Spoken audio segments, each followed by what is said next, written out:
In 1974, workers digging an irrigation canal in Shanxi province struck a fragment of fired clay. They didn't know what they had found. Nobody on the crew stopped to examine it carefully. The fragment was passed up, looked at, and set aside. It wasn't until excavation continued and more pieces emerged, shoulders, a neck, a face staring upward from the dirt, that anyone began to understand the scale of what the ground was giving back. By the time professional archaeologists arrived, it was already clear that this was not a burial, not a cache, not a workshop. It was an army. Thousands of individual soldiers, each one distinct, arranged in formation beneath the earth of central China, standing guard over something they were never meant to stop guarding. Today we're talking about 10 closed doors. Not metaphorical ones, literal ones. Doors with locks, seals, bolts, and in some cases divine prohibitions attached to their frames. On the other side of each of them sits something that humanity either cannot reach, has chosen not to reach, or has been legally and institutionally prevented from reaching. Some of these doors have been closed for decades, some for centuries, some for longer than writing has existed. What connects them is not mystery for its own sake, but a harder, more uncomfortable question. What happens to irreplaceable things when the people responsible for them decide that opening the door is more dangerous than leaving it shut? Number 1. The tomb of Qin Shi Huang. In 221 BCE, a man named Ying Zheng finished conquering the last of the warring states and declared himself the first emperor of a unified China. He standardized the written language, unified the currency, and decreed that every cart axle in the empire would be cut to the same width so that wheels would wear identical grooves into every road from the capital to the frontier. He was 38 years old when he assumed the title Qin Shi Huang, and he had been planning his own burial for more than a decade before the last war was won. The historian Sima Qian wrote about the tomb around 90 BCE, roughly a century after the emperor's death. His account, preserved in the records of the grand historian, describes an underground palace of staggering ambition. Rivers of mercury flowing through channels carved to represent the Yangtze and the Yellow River, a ceiling inlaid with a map of the constellations rendered in pearls, crossbow mechanisms engineered to fire automatically at any intruder who crossed the threshold, and a complete-scale replica of the Chinese Empire, its cities, its geography, its administrative divisions, laid across the floor.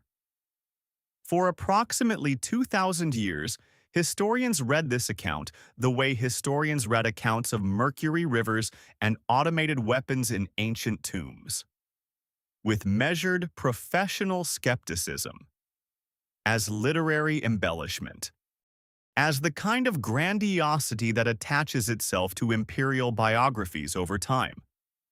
In 2016, a joint research team from the Chinese Academy of Sciences and the University of Liverpool conducted a remote sensing survey of the soil directly above the burial mound.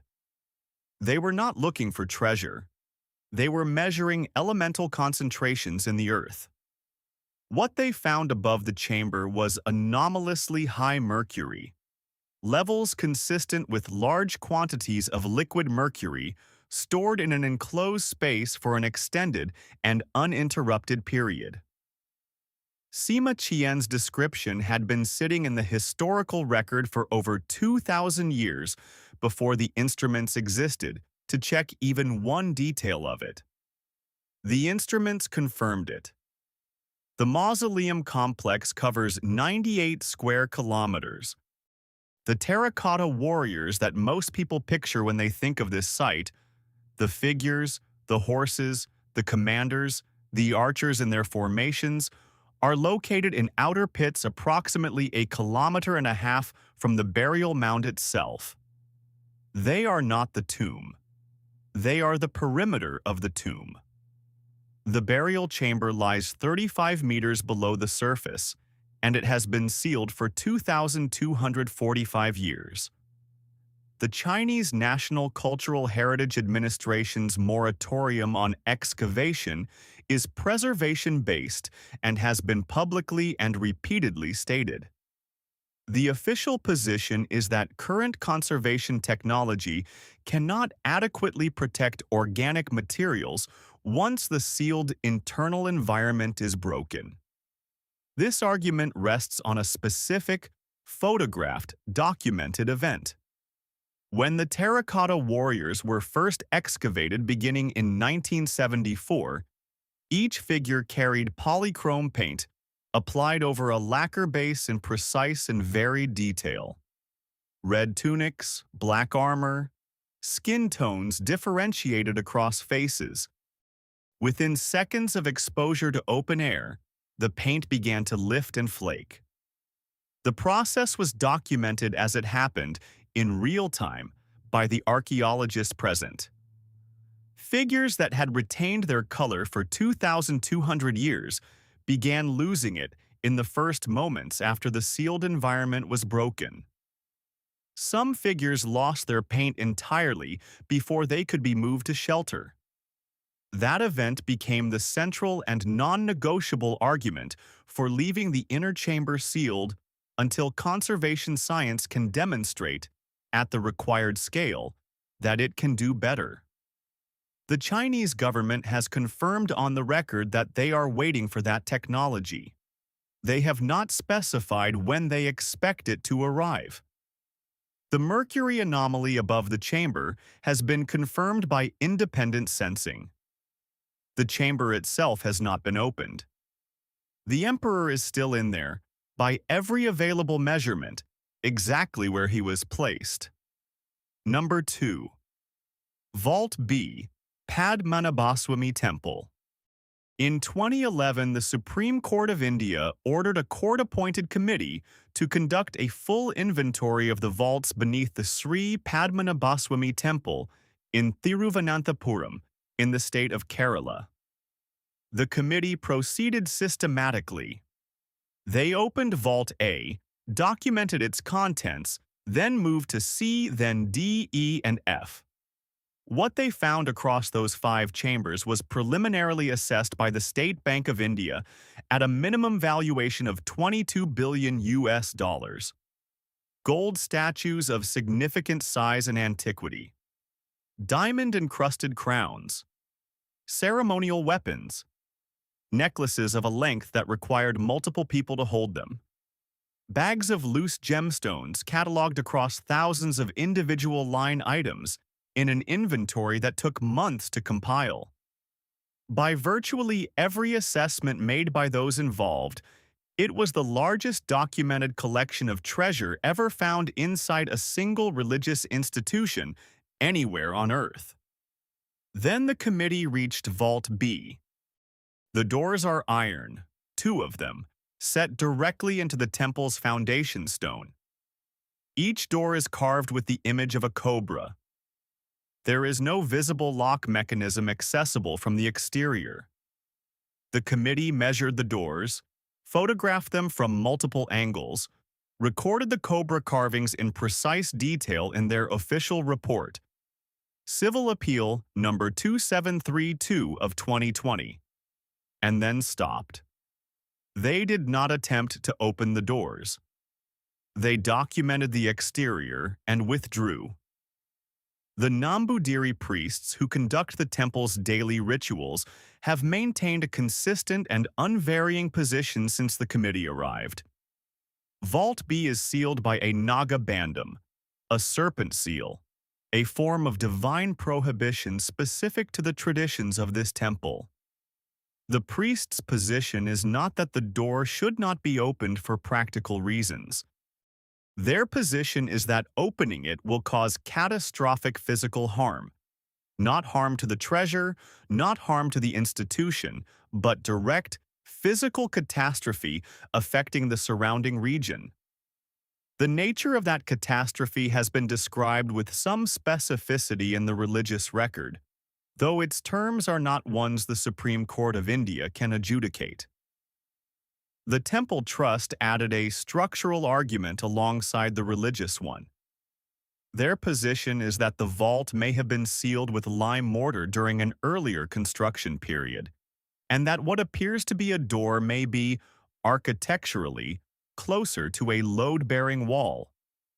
No independent structural engineer has been granted access to examine the door and determine whether this claim is supportable. The Archaeological Survey of India, which would ordinarily conduct such analysis on a nationally significant monument, has not been given permission to enter. The legal record on Vault B is a sequence of advances and retreats extending across more than a decade.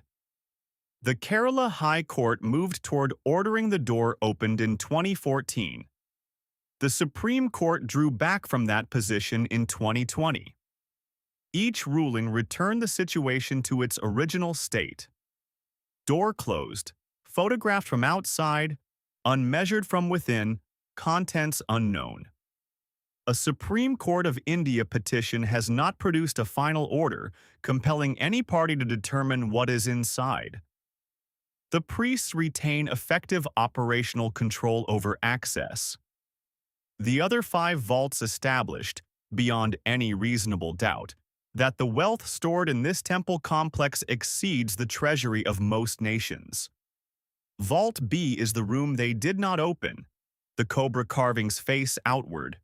The interior has never been verified by any independent party. That is the complete and documented extent of what is known. Number 3. The Gantenbrink Door, Great Pyramid of Giza. The shaft is 20 centimeters wide. It rises at precisely 39.5 degrees through the granite and limestone of the pyramid's southern face, climbing 65 meters from a point near the Queen's Chamber to a small limestone blocking slab set into the shaft at the far end. 2 copper fittings are embedded in the face of the slab. No human body has ever been at that end of the shaft. The geometry of the passage physically prevents it, and has prevented it for 4,500 years. In 1993, a German engineer named Rudolf Gantenbrink designed and operated a small robot called UPUAUT-2, which he sent up the shaft on a controlled exploration mission. The footage UPUAUT-2 returned showed the blocking slab and its copper fittings in clear detail. 2 metal handles, shaped and positioned exactly as handles are shaped and positioned, attached to a limestone slab at the end of a shaft no person can enter. Beneath the slab, the camera detected a gap between the stone's lower edge and the shaft floor, suggesting that the space immediately beyond the slab was not solid fill. There was something on the other side. The footage was broadcast internationally and attracted significant academic and public attention. The Egyptian Antiquities Organization suspended Gantenbrink's access to the pyramid within weeks of the broadcast. He did not return. In 2002, National Geographic partnered with iRobot to send a more capable robot, the Pyramid Rover, up the same shaft on live international television. The robot drilled a small hole through the blocking slab. A fiber optic camera was passed through the hole. The camera showed a second blocking slab, set 21 centimeters behind the first. There was a space beyond the original door. In that space, there was another door. In 2011, a research collaboration between the University of Leeds and Dassault Systems maneuvered a miniature inspection camera through the gap around the copper fittings to examine the reverse face of the first slab, the side facing the space between the 2 stones. The camera found red ochre hieroglyphs painted on the back of the blocking stone. And beside the hieroglyphs, painted on the same surface, a false door symbol. In ancient Egyptian funerary architecture, the false door is a precisely defined and extensively documented object. The architectural representation of a threshold between the world of the living and the world of the dead. A passage that is not meant to be physically traversed. A symbolic door. Someone entered that shaft, painted a false door symbol on the back of the blocking slab, then sealed the shaft from the inside, and then that person left, and the shaft was not entered again for thousands of years. The Egyptian Ministry of Tourism and Antiquities holds the position that the shafts are ritual architectural features and that the blocking slabs are construction elements rather than functional doors. This interpretation is internally coherent. It accounts for the presence of the slabs. It accounts for the hieroglyphs. It accounts for the false door painting, which fits neatly within the ritual interpretation. It does not account for the copper fittings. The fittings are handles. They are shaped like handles, attached like handles, made from a metal that ancient Egyptians reserved for objects of significant function or value. A handle is an engineering object. It is designed to be gripped and pulled by something. In a shaft that no human body can enter, sealed behind a second blocking slab, with a false door painted on the reverse face of the first stone, the question of what the handles were installed to do has not been answered by any theory currently on the record. The 2011 mission was the last officially sanctioned robotic exploration of the shaft.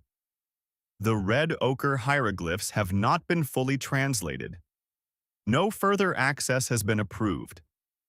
The second slab is still 21 centimeters behind the first. The copper handles face inward, toward a space that 3 robotic missions across 4 decades have failed to reach. Number 4. The Kaaba door. There are 1.8 billion Muslims in the world. The Kaaba is the structure that every one of them faces in prayer 5 times each day, regardless of where on earth they happen to be standing. It sits at the center of Masjid al-Haram in Mecca, the largest mosque ever constructed in the history of human architecture. The door is set into the northeastern wall of the Kaaba, approximately 2 meters above ground level, reachable only by a large wooden staircase that is brought out and assembled on specific ceremonial occasions. The majority of the people circling the Kaaba at any given moment, and there are thousands of them at virtually every hour of every day, will never stand on that staircase. The vast majority of human beings alive on this planet will never enter the city in which the Kaaba stands. The door is gold. It was installed in 1979 under King Khalid of Saudi Arabia, weighs approximately 280 kilograms, and was crafted by Saudi artisan Ahmad ibn Ibrahim al-Kafal. It replaced a door installed in 1942, which replaced a door from 1635, which replaced doors whose lineage extends further back than any complete written record can reliably trace.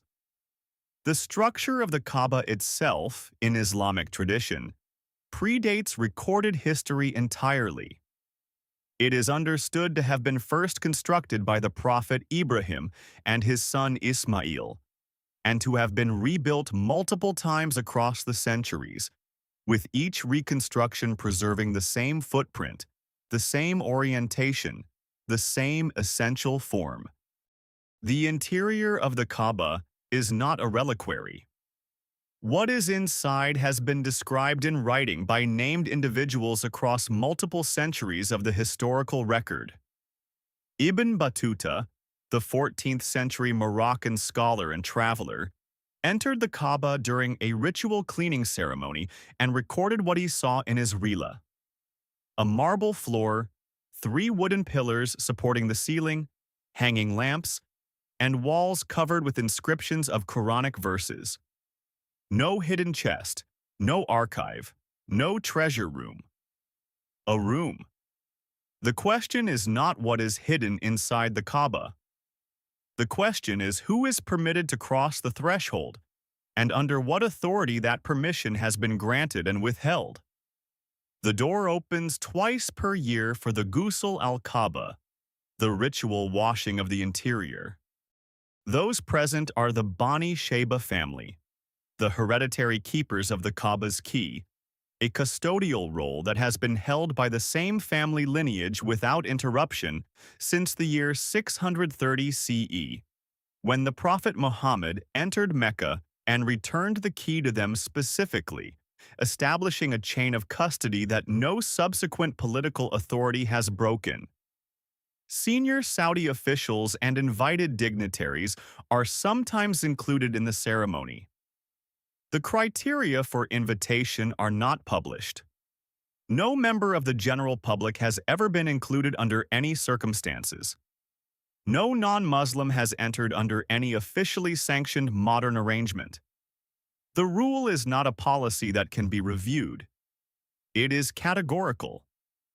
The key itself is a large, historically ornate iron implement.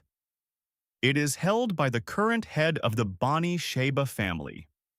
That family's authority over the door of the Kaaba predates the Kingdom of Saudi Arabia, predates the Ottoman Empire, and predates most of the institutions currently operating in the world today by over 1,000 years.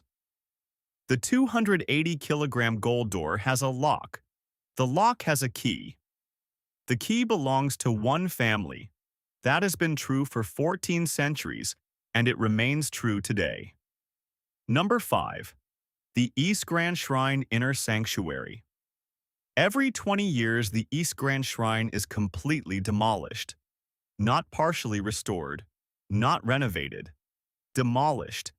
Every timber, every beam, every wall, every gate, and rebuilt identically on the adjacent plot of land that has been left empty and waiting for exactly this purpose. The new timber is freshly cut hinoki cypress.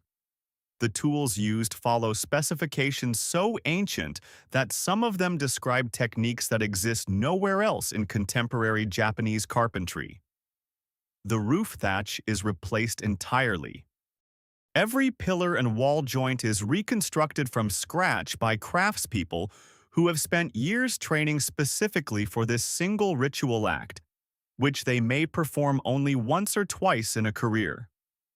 The proportions, the orientation, the materials, and the architectural logic of the completed structure are identical to the one that was just taken apart. The ritual is called Shikinen Sengu. It has been completed 62 times since its formal establishment. The current structures were completed in 2013. The next demolition is already scheduled for 2033. The complex receives approximately 8 million visitors per year, making it one of the most visited sacred sites in the world. Those visitors follow a gravel path through densely forested grounds, cross the Isuzu River on a wooden bridge, and approach the outermost gate of the inner shrine, the Naiku. At the outermost gate, a white linen curtain is drawn across the entrance. The visitors stop there. They offer a prayer from behind the curtain. That curtain is the boundary. Beyond it begins a hierarchy of restricted access so steep and vertical that the overwhelming majority of Shinto priests will spend their entire professional lives without ever passing through the innermost gate of the sanctuary. The innermost chamber houses the Yata no Kagami, the sacred mirror, one of the 3 imperial treasures of Japan, documented in the Nihon Shoki of 720 CE. The other 2 treasures are the Kusanagi sword and the Yasakani jewel. In Shinto theology, the mirror is not a symbolic representation of the goddess Amaterasu. It is understood as her literal dwelling, a physical locus of divine presence, which was moved from the imperial palace to Ise, following an oracular instruction that it was too powerful to remain in proximity to the emperor.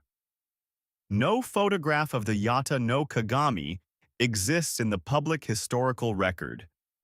The priests whose duty it is to tend the innermost sanctuary perform their service with their eyes averted from the object they are caring for.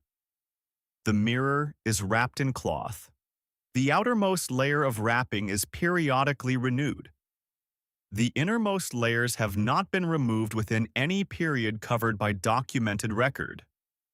When the Shikinen Sengu moves the sacred objects from the old structure to the new one every 20 years, they travel under coverings, carried by priests who do not look at what they carry. The mirror has moved 62 times. No one who has moved it has ever described what it looks like. 8 million people per year reach the white curtain, stop, and turn back. Number 6. The Taj Mahal Underground Chambers. The year is 1643. The Taj Mahal has just been completed after more than 2 decades of construction. Above ground, the structure is among the most precisely documented buildings in human history. Every surface has been measured. Every inscription has been catalogued and translated.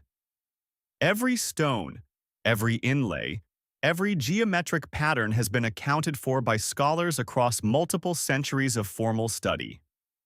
Below ground, beneath the marble plinth on which the main mausoleum stands, there are basement chambers accessible via staircases inside the structure. These chambers sit behind locked wooden doors. 7 million tourists pass within meters of those doors every year without knowing it. The Archaeological Survey of India holds the keys. No independent observer has been permitted to inspect what is behind those doors within living memory. The documented facts are not in dispute. The chambers exist. Their presence is confirmed in the ASI's own records.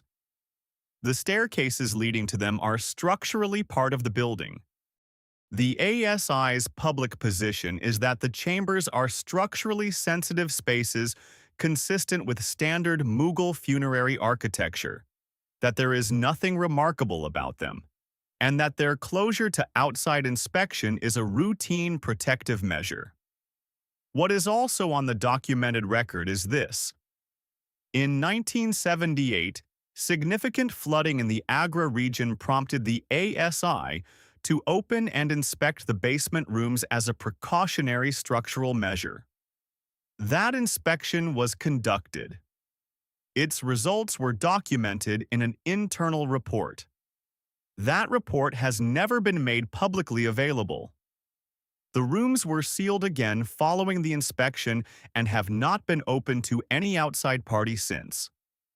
A survey conducted under British colonial administration in 1941 documented the presence of multiple basement rooms, including some with bricked-up doorways that had not been entered or catalogued at the time the survey was conducted.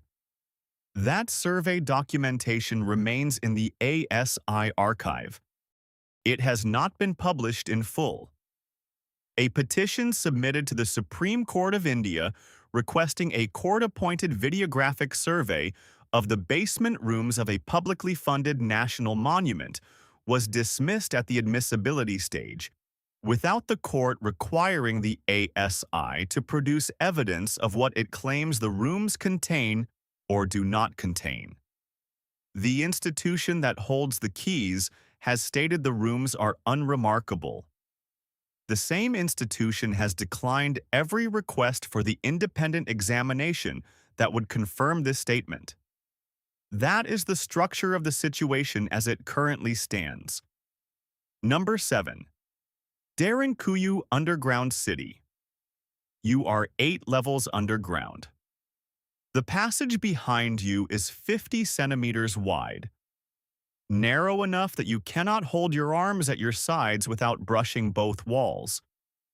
The ceiling presses low above your head.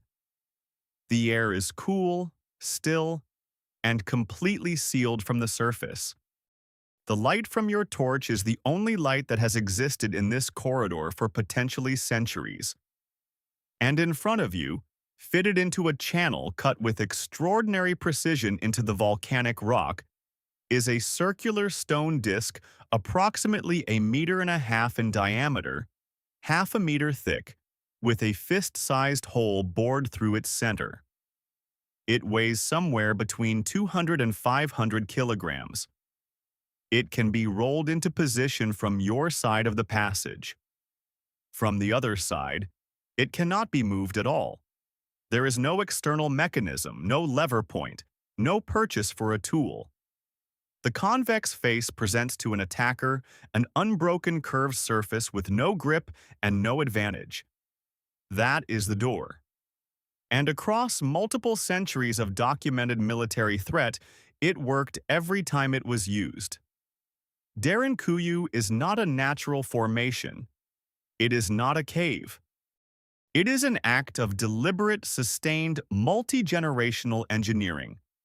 A complete functioning city excavated into the volcanic tuff of the Cappadocia region of central Turkey. 18 levels descend approximately 60 meters below the surface. The complex contains stables with stone tie rings still fixed to the walls, wine cellars with carved fermentation vessels, freshwater wells drawing from underground sources, ventilation shafts reaching the surface 85 meters above, churches, schools, communal kitchens, and grain storage sufficient to maintain a large population for an extended period without any supply from the surface. The Turkish Ministry of Culture and Tourism's official estimate places maximum shelter capacity between 20,000 and 50,000 people. 8 levels are currently open to visitors. The remaining 10 levels have been surveyed and documented but not cleared for public access. The stone doors, basalt discs, each one individually cut to fit a specific channel in a specific tunnel wall, each one unique, could only be operated from inside the protected space. An attacking force that successfully breached the surface entrance tunnels would arrive at a passage 1 person wide, facing a stone wall that could not be moved, while the people on the other side had water, food, and air from 52 independent ventilation points. The door could only be locked from inside. The people on the inside were always, by design, the only people with any options. Scholarly consensus places the original construction between the 8th and 7th centuries BCE, with the Phrygians identified as probable builders. The city was subsequently expanded and used by Byzantine Christians during periods of Roman and Arab persecution, and by later populations during the Mongol raids of the 14th century CE. It was rediscovered in 1963 when a local resident in the modern town above found a tunnel during home renovation work. Subsequent excavation has mapped roughly half of the total complex. 12 stone doors have been identified and documented in the excavated sections. Given that half the city remains unexcavated, the actual total number of stone doors in the full complex is not yet known. Number 8. Chauvet Cave. On the evening of December 18, 1994, 3 speleologists, Jean-Marie Chauvet, Eliette Brunel, and Christian Hilaire, were moving along the limestone cliff face above the Ardèche Gorge in southern France, conducting a routine survey of a familiar stretch of rock. They detected a faint draft of cool air rising from a debris-covered opening in the cliff. They cleared the accumulated debris, rigged a rope, and lowered themselves into a passage that no human being had entered in somewhere between 20,000 and 30,000 years. The last person to leave the cave before them had left their footprints in the soft sediment of the floor. Those footprints were still there, undisturbed, perfectly preserved in the ancient clay. A child's heel print, pressed into the ground tens of thousands of years ago, still sharp-edged, still readable. A hearth, its charcoal still lying exactly where it had been placed. The skulls of cave bears, arranged on a flat rock near the center of a chamber, possibly deliberately, possibly randomly, with no way to know which. And the paintings. Woolly rhinoceroses facing each other in a composition that implied aggression and territory. Cave lions moving in a group, their bodies caught in mid-stride, their muscles visible beneath the painted skin. Mammoths, horses, animals rendered with a command of weight, movement, and spatial depth that made Chauvet, when he first turned his light on them, immediately assume they were recent. That he was looking at modern forgeries. That someone had been inside within living memory and made this. Radiocarbon dating of the charcoal pigments, published in Nature in December 1995, returned ages of 36,000 to 32,000 years before present. The oldest securely dated figurative art on Earth by a margin of thousands of years. Every quality that Western art history formally attributes to the masters of the Renaissance, spatial reasoning, implied movement, understanding of how light falls on a three-dimensional body, was present in this cave in the Ardèche, made by firelight, by hands that also hunted mammoths. The cave was sealed 6 months after its discovery. The decision was made with direct and explicit reference to what had happened at Lascaux. Lascaux is a cave in the Dordogne, with paintings approximately 17,000 years old. It was open to tourists in 1948. By 1955, the first signs of calcite growth were documented on the painted surfaces. By 1963, a green algae bloom had colonized significant portions of the most important paintings. The cause was documented with precision. Carbon dioxide from human breath, warmth from human bodies, and microorganisms carried in on clothing and skin were systematically altering the cave's internal atmosphere. An atmosphere that had been stable and sealed since the last ice age. Lascaux was closed in 1963. The damage did not stop after closure. Chauvet's administrators read that record, examined what they had found, and chose to act before any deterioration could begin. A steel security door was installed at the entrance. Access was restricted to a rotating group of approved researchers operating under strict protocols, a maximum of 8 to 10 individuals authorized to enter the cave in any given year, each visit logged, duration limited, all equipment sanitized before entry. The paintings have remained stable under this regime. The child's heel print has not been touched. The hearth charcoal has not been moved. The public experience of Chauvet is the Caverne du Pont d'Arc, a full-scale architectural replica opened in 2015 approximately 3 kilometers from the original site, built over 3 years by a team of 300 artists and craftspeople at a cost of 55 million euros. The reproduction is technically precise to a degree that its creators describe as complete. It is not the cave. The panels that Chauvet, Brunel, and Hilaire turned their lights on for the first time in December 1994 are behind a steel door in the dark of the cliff above the Ardèche, exactly as they were left 36,000 years ago. Number 9. Altamira. The history of Altamira's management is a sequence of attempts, failures, and recalibrations, each one more cautious than the last. The cave was closed to general visitors in 1977, reopened under controlled conditions in 1982, closed again in 2002, reopened in 2014 under a strictly limited experimental protocol. 5 visitors per week, selected by public lottery from a waiting list running to tens of thousands of applicants, each group accompanied by researchers, each visit capped at 37 minutes, with continuous microclimate monitoring before and after every entry.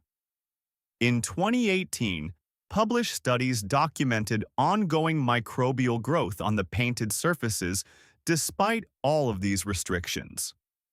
The experiment had produced a clear answer. There is no level of human presence currently achievable that halts the biological processes underway on the walls. The cave is located in the Cantabria region of northern Spain. The paintings, bison, horses, deer, hand stencils, geometric forms, cover the ceiling of a chamber roughly 18 meters in length and date to between 14,000 and 20,000 years before present. The painters worked with extraordinary sophistication. They used the natural undulations and protrusions of the limestone ceiling as the volumes of the animals' bodies, so that the bison do not simply appear on the rock, but seem to emerge from inside it, their haunches swelling where the stone swells, their shoulders rising where the ceiling rises. The pigment, in this reading, is not paint applied to a surface. It is revelation of something that was already there, already waiting inside the stone.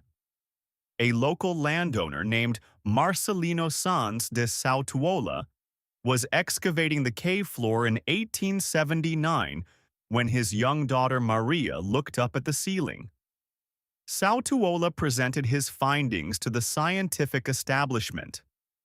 The establishment's response was dismissal and, in several cases, explicit accusation of fraud. The paintings were declared too sophisticated and too well preserved to be genuine Paleolithic work.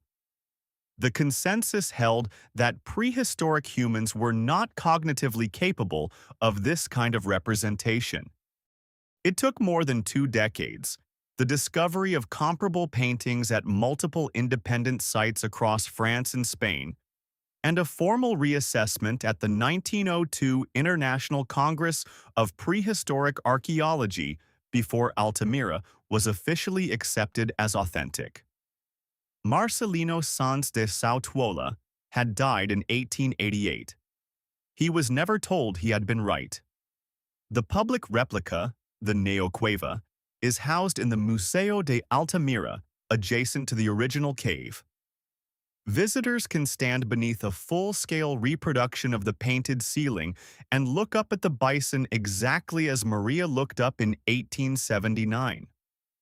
The original ceiling is approximately 11 meters away through a locked door, in the dark, and the organisms growing across it have not stopped. Number 10. Lascaux. The cave that visitors experience at Lascaux is not Lascaux. Lascaux 4, a €60 million full-scale replica integrated into the International Cave Art Center, opened in 2016 on the hillside above the original site. The reproduction team spent years on site, documenting the original with photogrammetry and multispectral imaging at a resolution sufficient to capture individual brushstrokes. The seams where reproduction panels meet are nearly invisible. The horses in the axial gallery look precisely as they appear in the photographs taken in 1940. Hundreds of thousands of visitors pass through the replica annually. The original entrance is a few hundred meters away, behind a security perimeter, behind a locked iron door, in the dark, and it has been in the dark continuously since April 20th, 1963. On September 12th, 1940, 4 teenagers, Marcel Ravida, Jacques Marçal, Georges Agnel, and Simon Coancus followed a dog named Robot into a hole in the hillside near Montignac in the Dordogne region of southwestern France. What they found inside has never been fully equaled by any subsequent discovery of Paleolithic art in terms of sheer scale and visual impact. Approximately 600 painted figures and 1,500 engravings spread across multiple interconnected chambers. The Hall of the Bulls with aurochs painted up to 5 meters in length, the largest known prehistoric paintings anywhere in the world. The axial gallery with its processions of horses. The shaft with a wounded man and a bird on a stick, the only clearly human figure in the entire complex, lying beside a disemboweled bison. Pigments mixed from ochre, manganese dioxide, and charcoal, bound with animal fat, applied with brushes of hair and moss, blown through hollow bones in a spray technique, pressed directly into the stone with bare fingertips. Radiocarbon dating places the paintings at approximately 17,000 years before present. The cave opened to the public in 1948. Within 2 years, visitor numbers had climbed dramatically.